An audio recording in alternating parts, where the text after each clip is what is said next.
Yun, ano peace, magandang umaga. Ayan, pakain tayo ng nyog, gawa ng naisipan kong maggata ngayon. Tagal din nating di nakatikim ng isda na may gata So magluluto ako ngayon ng tulingan na may gata, alright. Yun, rumekta na rin tayo dito sa source ko ng pansit mga peace. Napakabisa ng pansit dito, masabaw-sabaw. Yun, dito na tayo sa bahay mga peace. Pagtapos ko ihatid si Riben, almusal tayo, yan, pansit, tas pandesal. Yan, kumakain na si Bossing. Oh, basta.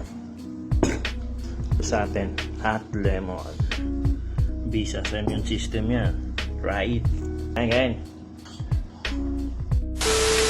Yun, at pagkasundo ko nga pala kay Riben mga peace, dumaretso na kami dito sa school na pag-i-inquire namin kasi nga malapit na at mag-i-kinder na siya, bilis ang panahon no? Private school po ito mga peace. Sa totoo lang, ako lang talaga may gusto na ito, si Esme, kahit doon na lang daw sana sa public. Wala rin naman problema sa akin kung sa public dahil laking public po ako simulat sa pool. Sa maniwala kayo sa hindi mga peace, kaya gustong gusto ko dito dahil malapit lang ho sa amin. Yun na yun. Tsaka last year pa lang nilalaban ko na talaga tong magiging school ni Riben. Pinag-iipunan ko na po yan matagal na.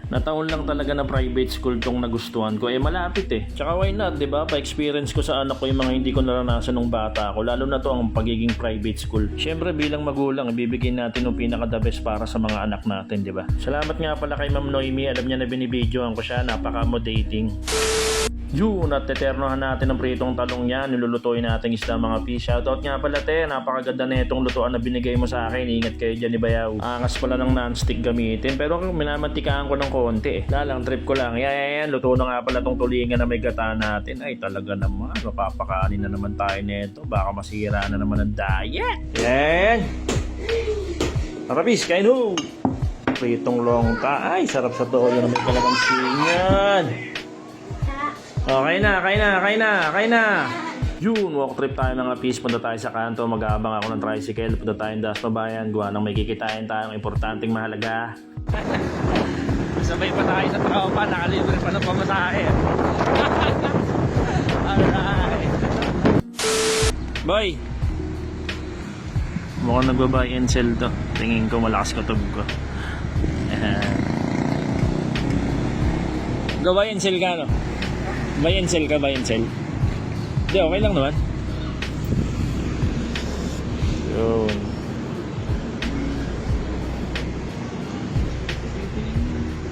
Yun, at nakauwi na nga pala tayo mga peace. Medyo pagod, ang layo rin ng binike ko. So bawas calories din yun, diba? So isa yan sa dahilan ko kaya bumili rin kami ng bike. Yung nakakapag-exercise kahit papano, hindi yung motor ng motor. So yan na rin gagamitin ko, hatid sundo kay Raven sa school niya. Pag namamalingko or malalapit lang pupuntaan, diba? O bike, at least nakatipid pa kahit papano sa gas. At yan na nga, pumunta tayo dito sa kabilang kanto sa bahay ng Hermat ni Esme. Tamang merienda lang, marami rin kasing kalaro si Raven dito Yun, fast forward mga peace, may order na naman tayong crispy sisig sa Bilao. Yan, may kasabayan dinakdakan, wala na rin pala tayong susang dinakdakan, naubos na kasi mabenta rin sa amin to mga peace. Counterpart ng sisig namin yan, napakasimple lang no, pero gustong gusto nila. Ginawa na rin natin para pagdating ni Utol, rekta deliver na. Yun lang muna sa maghapon mga peace, trabahong malupit lang tayo. Bawal tamad, ayos, alright.